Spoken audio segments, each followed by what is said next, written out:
कल्पना कीजिए, घर में किसी को टीबी हो जाए तो सबसे पहले क्या ख्याल आता है? यही ना, कि बाकी लोग, खासकर घर के बच्चे और बुजुर्ग, कैसे सुरक्षित रहेंगे। आज के इस खास विश्लेषण में हम ठीक इसी पर बात करने वाले हैं। हम टीपीटी यानी टीबी प्रिवेंटिव ट्रीटमेंट को पूरी तरह से डिकोड करेंगे, जो इस बीमारी के खिलाफ एक ढाल का काम करता है। अब देखिए, जब घर में टीबी का पता चलता है तो डर लगना बिल्कुल स्वाभाविक है। चिंता सताने लगती है कि कहीं ये बीमारी घर के बाकी सदस्यों तक न पहुंच जाए। लेकिन घबराने की बिल्कुल जरूरत नहीं है, क्योंकि मेडिकल साइंस के पास इसका एक बहुत ही सॉलिड और असरदार उपाय मौजूद है। तो आज हम किन किन चीजों पर फोकस करेंगे? सबसे पहले समझेंगे कि ये टीपीटी सुरक्षा ढाल आखिर है क्या। फिर देखेंगे कि इसकी सबसे ज्यादा जरूरत किसे होती है, टीपीटी शुरू करने से पहले कौन सी जांच जरूरी है, और अंत में इसके फायदे और इलाज की पूरी प्रक्रिया। चलिए, बिना किसी देरी के सीधे अपने पहले पॉइंट पर आते हैं, टीपीटी सुरक्षा ढाल। तो टीपीटी असल में है क्या? इसे एक इनविजिबल शील्ड या अदृश्य ढाल की तरह समझिए। ये उन लोगों को दी जाने वाली एक मेडिकल सुविधा है जिन्हें अभी तो टीबी नहीं है, लेकिन आगे चलकर इसके होने का रिस्क बहुत ज्यादा होता है। आसान भाषा में कहें तो इसका सीधा सा काम है बीमारी को पनपने से पहले ही जड़ से खत्म कर देना। ये कोई आम इलाज नहीं है, बल्कि बीमारी से 2 कदम आगे रहने की एक पक्की तैयारी है। अब सवाल ये उठता है कि ये खास ढाल मिलने किसे चाहिए। आइए देखते हैं कि उच्च जोखिम वाले लोग कौन हैं। देखिए, ये उपाय हर किसी के लिए नहीं है। ये बहुत ही खास हाई रिस्क वाले ग्रुप्स के लिए डिजाइन किया गया है। सबसे पहले नंबर पे आते हैं वो लोग जो टीबी के मरीज के साथ एक ही छत के नीचे रहते हैं। इसके अलावा एचआईवी के साथ जी रहे लोग, जिन्हें हम PL-HIV भी कहते हैं, उनके लिए भी ये बहुत जरूरी है। और हाँ, वो लोग जिनका टीबी इन्फेक्शन टेस्ट तो पॉजिटिव आया है, लेकिन उनमें टीबी की बीमारी अभी एक्टिव नहीं है, उन्हें भी इसी सुरक्षा घेरे में रखा जाता है। यहाँ एक पॉइंट बहुत ही क्रूशियल है, 5 साल से कम उम्र के बच्चों पर खास ध्यान।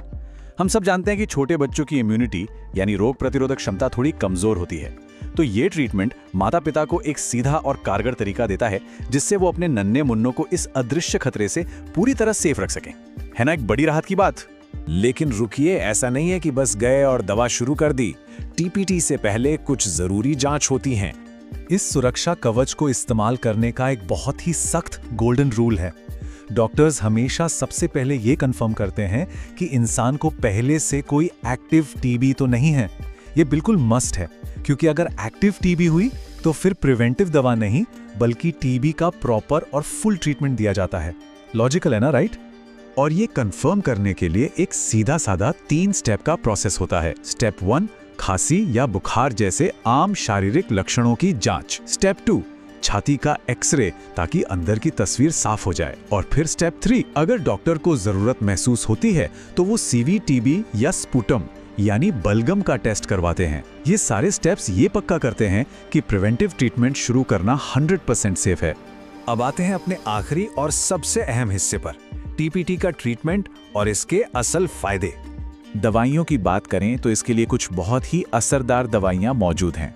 हो सकता है सुनने में आइसोनियाजेड या 3HP रेजिमेन जैसे भारी भरकम नाम लगें, लेकिन इसमें ज़्यादा उलझने की ज़रूरत नहीं है, क्योंकि कौन सी दवा कब और कैसे लेनी है ये फैसला हमेशा डॉक्टर ही करते हैं, वो भी मरीज की पूरी हेल्थ कंडीशन को अच्छे से समझने के बाद। सच कहूँ तो इस पूरे प्रोसेस के फायदे बहुत ही शानदार हैं। सबसे बड़ी बात, टीपीटी फ्यूचर में टीबी होने के रिस्क को काफ़ी हद तक कम कर देता है। ये घर के बच्चों और कमजोर सदस्यों की ढाल बनकर उन्हें सुरक्षित रखता है। और तो और ये टीबी को आगे फैलने से रोकने में भी एक बहुत ही एक्टिव रोल प्ले करता है।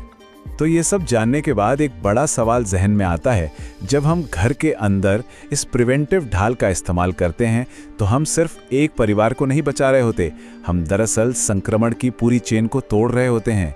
तो सोचकर देखिए, क्या एक घर के अंदर की गई ये छोटी सी सुरक्षा बाहर पूरे समाज की सुरक्षा की सबसे मजबूत नींव नहीं है? बिल्कुल है। तो आज के इस विश्लेषण में बस इतना ही।